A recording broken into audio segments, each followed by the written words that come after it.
Depuis le jour où nous avions décidé de partager l'appartement de Baker Street, je n'avais pas cessé d'être stupéfié par l'énergie indomptable que Sherlock Holmes dépensait dans sa lutte continuelle contre le crime. Mais mon œil de médecin pouvait déceler la lassitude qu'un autre n'aurait peut-être pas remarquée. Et un beau matin, je réussis quand même à le convaincre de venir avec moi passer la journée à la campagne. Au début, tout se passa bien. Mais comme je devais l'apprendre dans les années qui suivirent, lorsque Sherlock Holmes n'allait pas au-devant des ennuis, il venait au-devant de lui.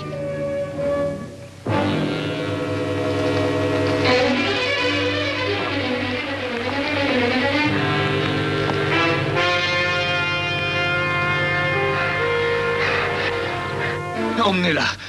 Il pourrait arriver. Calmez-vous, on va s'occuper de vous dans une minute. Qu'est-il arrivé à cette jeune femme? Mais qui fuyez-vous? Stark, Garrow, ils ont essayé de me tuer. Vous entendez, Holmes? Peut-être devrions-nous les ramener en ville. Tout à fait d'accord. La jeune femme n'est pas blessée, mais elle est dans un état de profonde dépression. Alors, venez.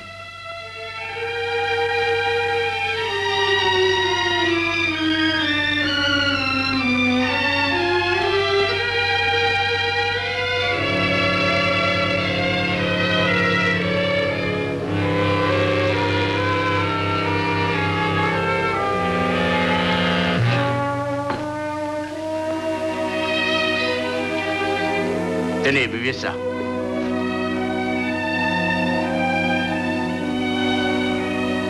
Ça va mieux? Oui, merci, monsieur.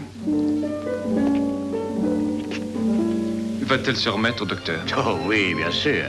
2 fois hier soir, elle m'a sauvé la vie. Qui est-elle? Je n'en sais rien. Je ne la connais que depuis hier soir. J'ai bien peur qu'elle soit muette. Pas sourde et muette. Non, elle entend et comprend tout parfaitement. Comment l'avez-vous connue? Eh bien, tout cela a commencé hier, dans l'après-midi. Il me semble qu'il y a une éternité de cela. J'étais dans mon bureau, en train de penser aux réalités de ma situation. Je suppose que tous ceux qui tentent l'aventure de monter une affaire à eux connaissent des temps difficiles. Au bout d'1 an, j'étais obligé de reconnaître que j'avais échoué et prêt à chercher du travail dans une société connue quelconque. C'est à ce moment-là que j'ai reçu la visite d'un client. Monsieur Azerley?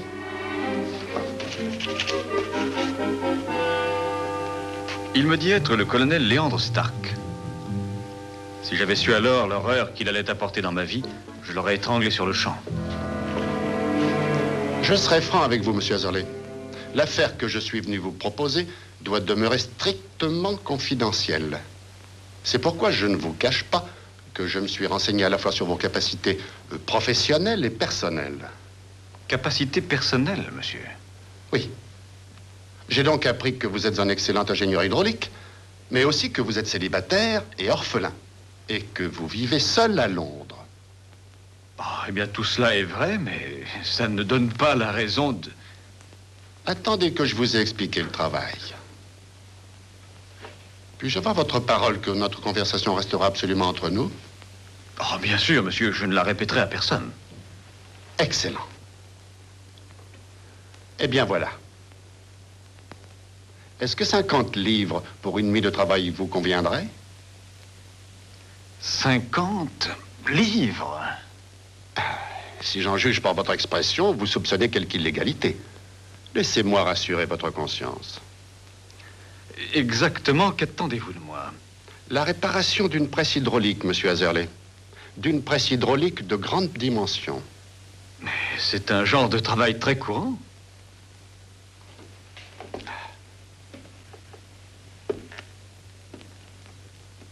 Depuis quelques années, je possède une propriété à la campagne, juste à la sortie de Londres. Il y a quelque temps, je me suis aperçu que la terre contenait une veine de ce qu'on appelle communément terre de Fuller. Je suppose que ce nom vous dit quelque chose. Puisqu'il s'agit de l'extraire du sol, quel besoin avez-vous d'une presse hydraulique? Je suis un homme d'affaires, monsieur Azerley. Il n'est pas douteux que les terrains entourant le mien en renferment également. Et j'espère utiliser l'argent que me procurera ma découverte à acheter le terrain de mon voisin, à bas prix, avant qu'il n'ait découvert cette fortune cachée. C'est ça. Si mon voisin venait à soupçonner le trésor sur lequel il marche tous les jours, il ne voudrait vendre à aucun prix. Ah, c'est tout à fait clair maintenant. Vous utilisez la presse pour donner à la terre extraite une forme innocente quelconque afin de la faire transporter sans éveiller de soupçon. Précisément. Ah, très ingénieux. Il y a une fortune là-dedans. Une for... Ah.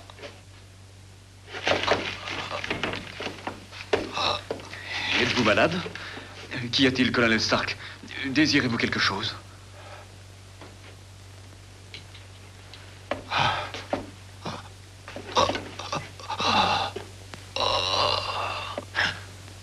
Ça va aller. C'est terminé. Mon cœur, je ne dois pas m'énerver.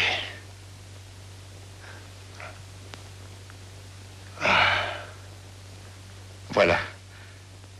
J'ai placé ma confiance en vous, monsieur Azorley. Alors acceptez-vous le travail? Quand dois-je venir, monsieur? Je promis de le retrouver le soir.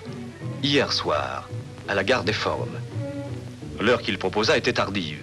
11h30. Mais il insista en disant qu'on nous remarquerait moins. J'avoue sincèrement que la pensée de l'argent m'empêchait totalement de m'étonner malgré ses façons bizarres d'agir. Un détail, monsieur.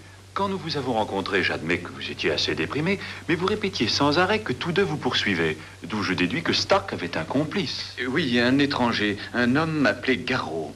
Je devais le voir plus tard ce soir-là. Continuez. Hier soir, donc, je pris le train pour Efford et arrivé là un peu après 11h, comme convenu. Ah, et le colonel Stark vous attendait? Il m'attendait. Nous roulâmes pendant près d'une heure. Soudain, nous nous arrêtâmes, et alors, il me poussa presque dans une maison toute noire. Stark murmura quelque chose pendant qu'il frottait une allumette. Et tout à coup, une lumière apparut en haut des escaliers.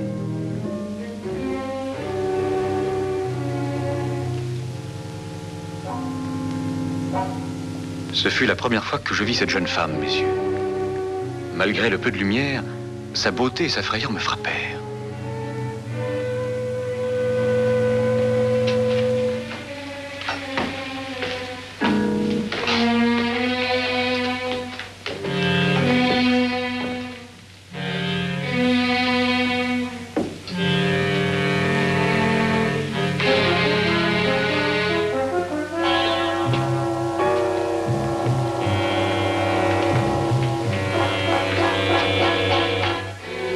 Cette jeune femme est notre gouvernante.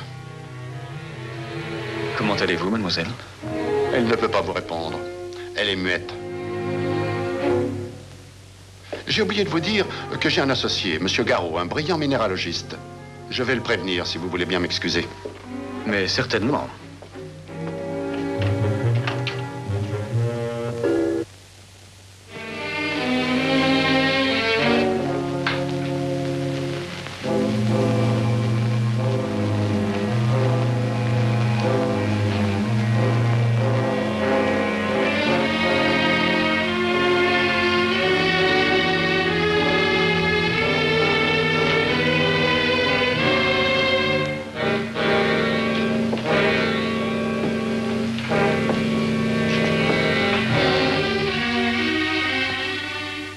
Qu'essayez-vous de me dire? Vous me demandez de partir? Pourquoi?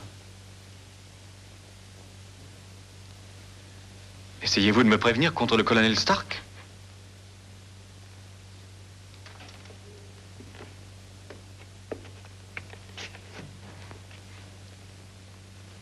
Mais qu'aurais-je à craindre du colonel Stark, voyons? Je ne le connais que depuis cet après-midi.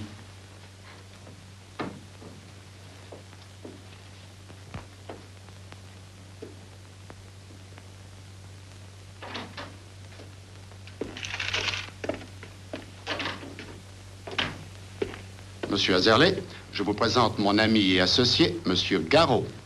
Enchanté, monsieur. Le colonel Stark va vous montrer notre presse et expliquer les difficultés que nous avons. Je vous rejoins dans une minute. Dès que j'aurai réglé avec notre gouvernante les détails de votre séjour ici. Oui, oui, c'est une bonne idée. Si vous voulez me suivre, monsieur Azerley.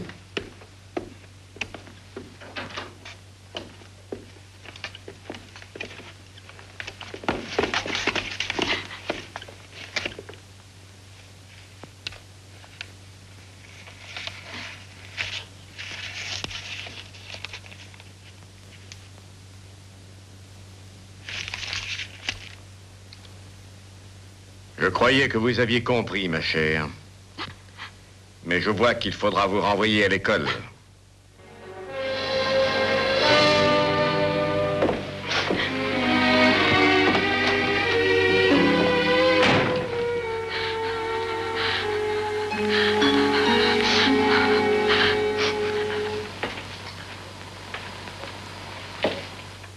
Oui, en principe, ceci est une presse hydraulique standard, bien que j'en ai rarement vu d'aussi grande. C'est exact. Mais aussi, elle fournit le travail de 4 presses ordinaires. Je vous ai dit que le temps était mon plus grand ennemi.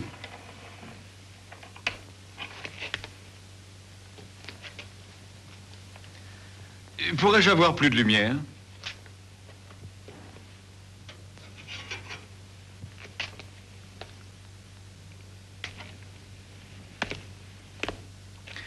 Du bois. Le ciment aurait été un meilleur support. Est-ce que ces murs sont renforcés à l'extérieur? Ah, Bruno, j'allais justement expliquer à M. Azerley que tous les murs, excepté celui qui l'examine, sont renforcés. Cependant... Il n'y a rien à revoir dans les murs. C'est dans le mécanisme. Vous allez entendre. Bon, je faisais une simple vérification.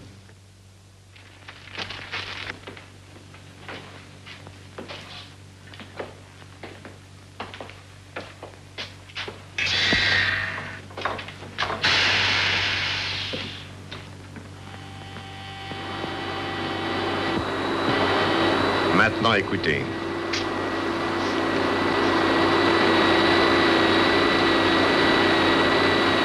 Vous savez ce que c'est? Oui, un des cylindres doit avoir une fuite, ce qui diminue la puissance. Coupez la vapeur, je vais jeter un coup d'œil sur les soupapes.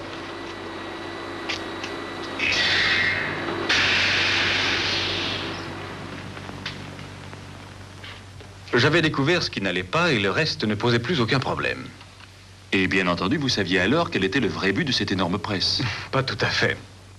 Bien que j'étais sûr qu'elle ne devait pas servir à mouler des briques de terre. La presse était trop grande pour ça. Mais ils avaient menti avec tant d'impudence que je préférais leur cacher que je n'étais pas dupe. À quoi devait leur servir la presse, alors? Mais ça saute aux yeux. Ce sont des faussaires. Ils s'en servaient pour fabriquer l'alliage qui remplace l'argent. C'est ce que je découvris pendant la nuit. Il était naïf de ma part de croire que dans la maison, tout le monde, sauf moi, dormait. Mais je le crus.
C'est un alliage, monsieur Azerley.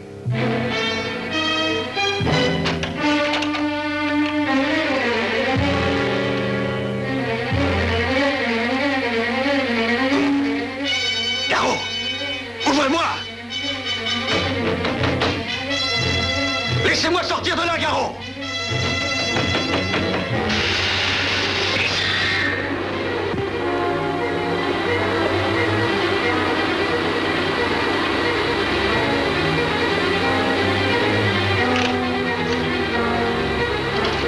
Stark! Nul mieux que moi ne savait ce que ce bruit signifiait.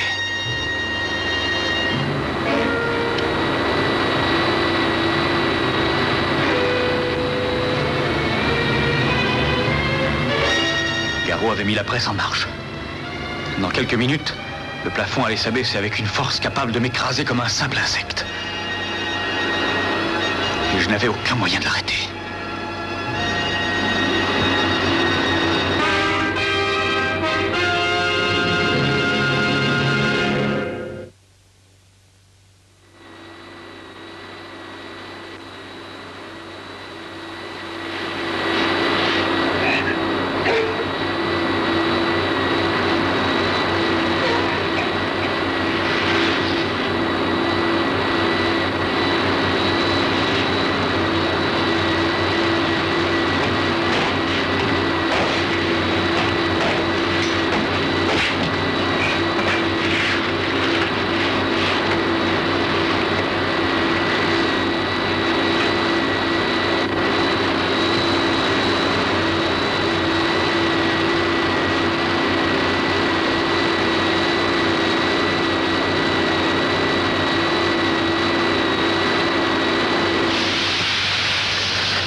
Comment? Vous allez venir avec moi.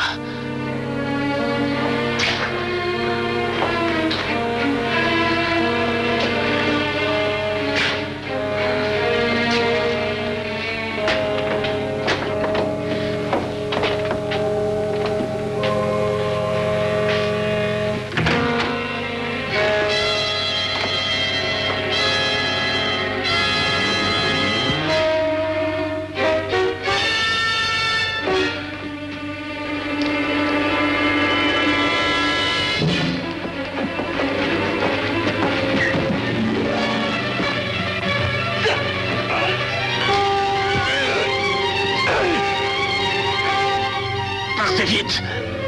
La police, vite! Allez chercher la police! Ah, cette fois, je ne vous manquerai pas!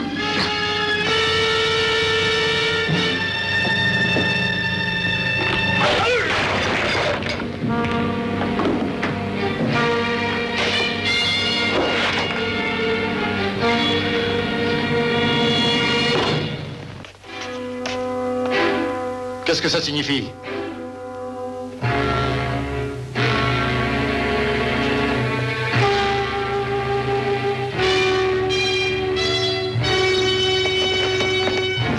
Que s'est-il passé ici? Bruno!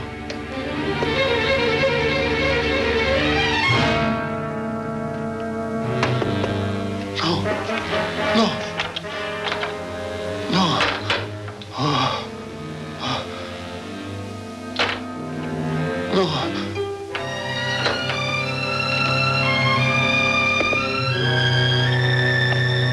Non! À partir de ce moment-là, j'ai agi dans une sorte de rêve. Je me rappelle l'avoir transporté dehors, puis tout est devenu noir. Et vous ne vous rappelez pas avoir traversé la forêt? Très vaguement. La seule chose que je me rappelle, c'est vous et le docteur Watson, tous deux penchés sur moi. Vous n'êtes pas bien? Elle a crié, vous avez entendu? Oui, très clairement.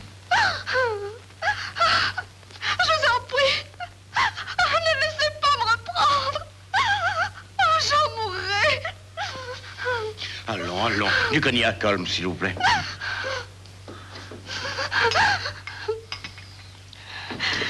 Mais ça ne sert à rien. Allez, buvez ça. Voilà, très bien. Ça va mieux? Est-ce que vous connaissez ce monsieur? Oui, monsieur Azerley. Oh, mais vous parlez... Mais pourquoi hier soir avoir fait semblant de... Je ne faisais pas semblant. Je ne pouvais plus parler depuis 1 an. Excusez-moi, Miss... Connors, Louise Connors. Miss Connors, je pense que les événements d'hier soir vous ont donné un choc semblable au choc que vous avez reçu il y a 1 an. Oui. Quand j'ai vu le revolver dans la main du colonel Stark, et il était pointé directement sur moi. Il y a 1 an, un autre jeune homme est venu aussi, afin de réparer la presse hydraulique. Je vois. Que savez-vous sur cet autre jeune homme?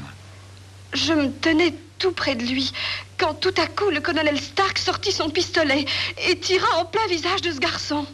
Pourquoi ne pas être allé à la police? Je l'ai fait, mais d'abord, je dois vous dire que Monsieur Garot est mon oncle et tuteur, et il est ma seule famille au monde. Quand je fus témoin du meurtre, il se précipita sur moi, répétant sans arrêt « Tu n'as rien vu, tu entends, tu n'as rien vu !» Mais à la première occasion, je courus à la police. Et qu'a-t-elle fait? Mais rien, parce qu'à partir de ce moment-là, j'ai été incapable d'articuler un mot ou d'émettre un son. Comme si ma gorge s'était paralysée sous l'effet de la peur. Incroyable. Je sais que cela peut arriver. Oh, le pire de tout fut que mon oncle apprit ma tentative de le dénoncer à la police. Et il me fit enfermer à Batlan. L'asile d'aliénés? Oh, j'y ai passé 6 mois. 6 mois horribles, impossibles à oublier avant d'être remise sous sa tutelle. Après cela, il m'obligea à lui obéir, en me menaçant de m'y renvoyer. De me renvoyer à l'école, c'était l'expression qu'il employait. Mais c'est horrible. Oui. Eh bien, je crois que c'est le moment d'appeler notre ami l'inspecteur Lestrade. Il pourra s'occuper de ce monsieur Garot. Vous n'oubliez pas Stark, j'espère. Oh, je pense qu'on retrouvera ses restes, Watson. La perte de son médicament épargnera sans doute à l'Angleterre les frais de son exécution. Bon, allons-y.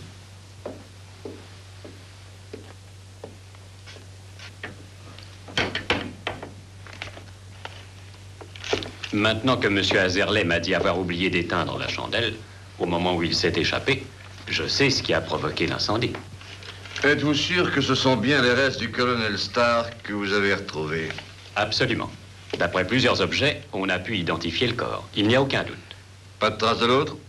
Non, inspecteur, je regrette. Très bien, merci, mon ami. Maintenant, où Holmes est-il encore parti? Il est simplement allé jusqu'à la gare. Il a dit que ce ne serait pas long. Écoutez, si Holmes s'imagine que... Je m'excuse de vous avoir fait attendre. Alors, tout est arrangé, Lestrade? Tout est arrangé, enfin, c'est une façon de parler. Stark est mort, Garros s'est échappé. Tout ce qu'il nous reste à faire, c'est de rentrer à Londres et de mettre tout le monde à sa poursuite. J'approuve cette initiative, mais dites-moi, qu'est devenu l'argent? Quel argent? Eh bien, je parle de l'argent qu'il fabriquait. Vous ne l'avez pas trouvé? Eh bien, non. Oh, je suppose que Garros a dû l'emporter. Faudrait être stupide pour emporter de l'argent véritable et complètement fou pour en emporter du faux, risquant de le faire arrêter. Mais alors, quelle est votre idée, Holmes? Miss Connors, la seule voiture utilisée ici est celle dans laquelle M. Haverley est venu la nuit dernière. Mais oui, je crois. Oui. Cette voiture n'a pas quitté son hangar depuis hier soir. Dans ce même hangar, j'ai trouvé un spécimen d'empreinte de pas de Garros. Mais il n'existe aucune trace d'empreinte similaire s'éloignant de cette maison. Comme vous, je ne peux pas croire qu'il a essayé de s'échapper à pied.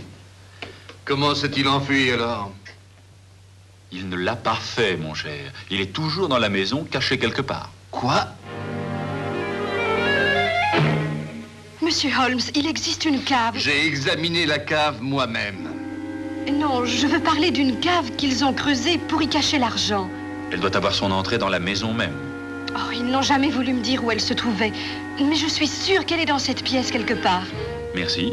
Nous allons essayer de la trouver. Ah, non, je vous demande pardon. Ah, on dirait que ça sonne le creux ici.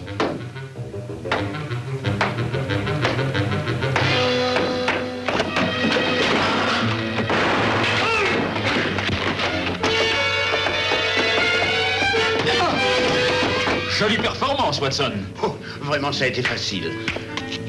Voyons, faites-moi voir ça. Oh, juste une éraflure, docteur. Rien de sérieux. Je vais l'examiner quand même. Voyons. Venez, vous autres, venez nous aider. C'est fini. Désormais, vous n'aurez plus rien à craindre de M. Garros. Cette affaire a été décevante du début à la fin. Je n'ai pas eu mes 50 livres, puis j'ai failli être réduit en bouillie. Mais ça aurait pu être pire, je suppose. Oh oui, bien pire, mon ami. Par exemple, je pense que ceci est à vous. À moi? Qu'est-ce que c'est? Votre chaussure, je présume. Je l'ai trouvée dans la presse. Ça donne à réfléchir, n'est-ce pas? Oui, Watson, vous aviez raison. Rien de tel qu'une journée à la campagne pour se détendre.